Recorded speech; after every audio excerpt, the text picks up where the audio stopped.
It was 1994, and I was living in a modest apartment in a quiet neighborhood. I had just moved to the city after finishing college and was trying to navigate the early years of adulthood. Life at the time was fairly uneventful. I had a decent job at a local bookstore, spent most of my time reading, and kept things low-key with my friends. Art was the last thing on my mind. Sure, I liked it in passing, but I wasn't a collector or someone who would actively seek out pieces to display in my apartment. My world revolved around books, work, and the small joys that came with living simply. One Saturday afternoon, however, I decided to visit a local flea market, a place I'd heard about from a few colleagues at the bookstore. They spoke of hidden treasures, vintage finds, and quirky antiques. It sounded like the kind of place where you could find something unexpected, and that day, I felt a strange pull to check it out.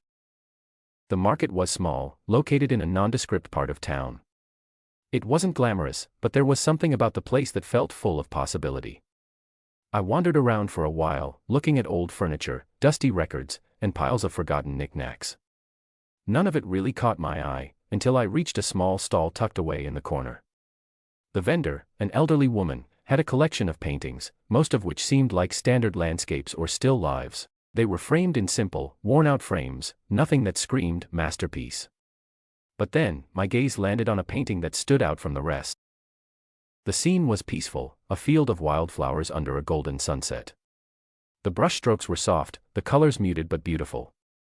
It wasn't flashy or bold, but there was something calming about it, something that felt different from the other paintings around it.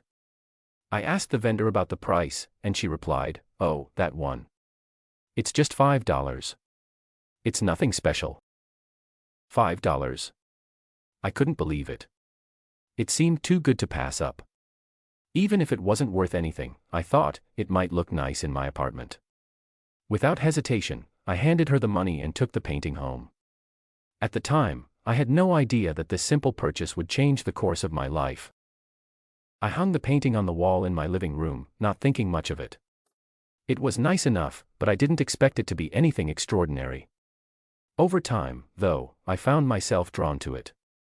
There was something about the way the light seemed to glow from the canvas, how the soft colors blended together. It was like the painting had a life of its own. I spent more and more time admiring it, and soon I began to wonder who the artist was. A few months later, a friend of mine, Alex, who had a deep interest in art, came over for dinner. He was the type of person who could name every artist in a museum and spend hours talking about their work. When he noticed the painting on my wall, he stopped mid-conversation. "Where did you get this?" he asked, his voice full of surprise. I told him I had bought it at a flea market for $5, and he stared at me in disbelief. "You have no idea what you have here, do you?" He went on to explain that the painting was by an artist who had been missing for decades, someone whose work had become legendary in the art world. "This is the kind of painting that's been lost," Alex said, his voice filled with excitement. "It's a masterpiece. And it's worth a fortune." I couldn't believe it. A $5 painting worth millions. It sounded impossible. But Alex was insistent, and after much convincing, he urged me to get it appraised. Reluctantly, I agreed. The next day, we took the painting to a renowned art appraiser. The woman who examined it spent what felt like hours looking at the canvas, running her fingers over the brushstrokes, and studying the signature in the corner. Finally, she turned to me, her face a mixture of awe and excitement. "This painting is by a lost artist from the early 20th century. It's a rare find, and it's worth millions." My heart stopped. Millions. It didn't seem real. But the evidence was irrefutable.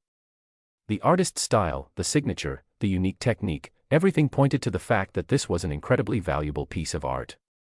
The appraiser explained that the artist's works were considered priceless, and this particular painting had been missing for over 50 years. It was one of the last known pieces in existence. Soon, art collectors, museums, and auction houses began contacting me with offers. The bids were astronomical, some of them reaching tens of millions of dollars. But I wasn't interested in selling. As much as the idea of selling for millions tempted me, I realized that the painting had become more than just an object. It was a symbol of something unexpected, something I hadn't planned for. It felt like a sign that I was meant for something more than the quiet, predictable life I had been leading. I thought about it for days, weighing my options.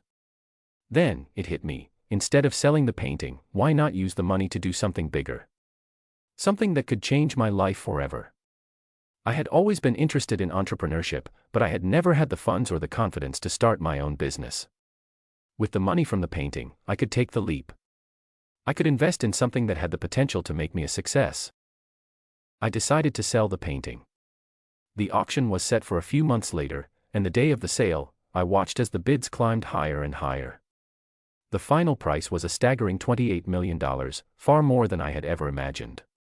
With that money in hand, I started my own business in the technology sector, focusing on digital marketing and e-commerce. At the time, it felt like a bold move, but I knew it was my chance to build something that could bring me financial independence. The business took off faster than I could have ever imagined. Within a few years, I had expanded to multiple countries, creating a network of clients and partners. I used the money from the painting to hire the best people, invest in cutting-edge technology, and build a brand that became a leader in its field. It wasn't easy, and there were many sleepless nights, but the rewards were worth it. The business grew exponentially, and soon I found myself a multi-millionaire, not just because of the painting, but because I had taken the opportunity it gave me and turned it into something much bigger. Today, I look back at that $5 painting with a sense of awe.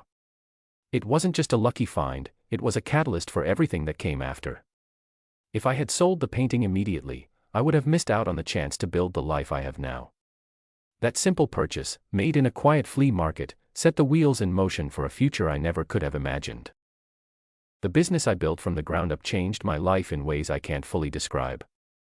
It gave me financial freedom, yes, but it also gave me the opportunity to create something meaningful, to lead a team of passionate individuals, and to make a lasting impact in the world. I may never have expected it, but that painting changed everything. It was the key that unlocked my potential, and for that, I will always be grateful.